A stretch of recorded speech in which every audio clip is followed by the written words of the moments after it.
L'actualité à travers le monde, c'est maintenant, mesdames et messieurs, bienvenue à ce 13h30. Voici les détails. À l'invitation de son homologue chinois Xi Jinping, le président de la République Denis Sassou Nguesso a quitté Brazzaville le 31 août 2025 pour Beijing, dans la capitale chinoise. Le chef de l'État congolais assistera aux festivités relatives au 80e anniversaire de la victoire de la guerre de résistance du peuple chinois contre l'agression japonaise. Emerson Mnangagwa est arrivé à Pékin lundi dans la capitale chinoise. Le président zimbabwéen assistera mercredi à un défilé militaire marquant le 80e anniversaire de la fin de la Seconde Guerre mondiale. Au moins 14 personnes ont perdu la vie samedi matin dans un accident frontal sur l'autoroute B1 à proximité du Mariental dans la région de Hardap, à environ 270 km au sud de Windhoek, la capitale namibienne.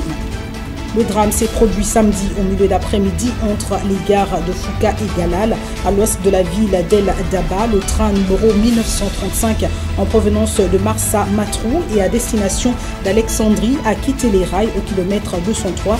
À 7 wagons ont déraillé, dont 2 se sont renversés dans une zone désertique.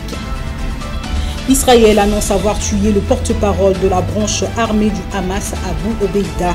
La dernière déclaration d'Abu Obeida a été publiée vendredi alors qu'Israël a lancé son offensive élargie et déclaré la ville de Gaza zone de combat. Plus d'1 million d'hectares ont brûlé en Europe au cours de l'été 2025. Malgré la menace croissante, les syndicats avertissent que le nombre de pompiers reste terriblement bas et demandent instamment des investissements dans le personnel, la prévention et la protection civile. La campagne de vengeance de Trump traverse-t-elle l'Atlantique? Donald Trump arme le gouvernement américain contre ses ennemis perçus et réels et ses attaques se rapprochent de l'Europe. Et enfin, plus de 800 personnes ont été tuées et au moins 1500 blessés à la suite d'un tremblement de terre de magnitude 6,0 en Afghanistan. Et c'est la fin de ce 13h30. Merci pour votre fidélité. On se retrouve à 19h30 pour la grande édition. A tout de suite.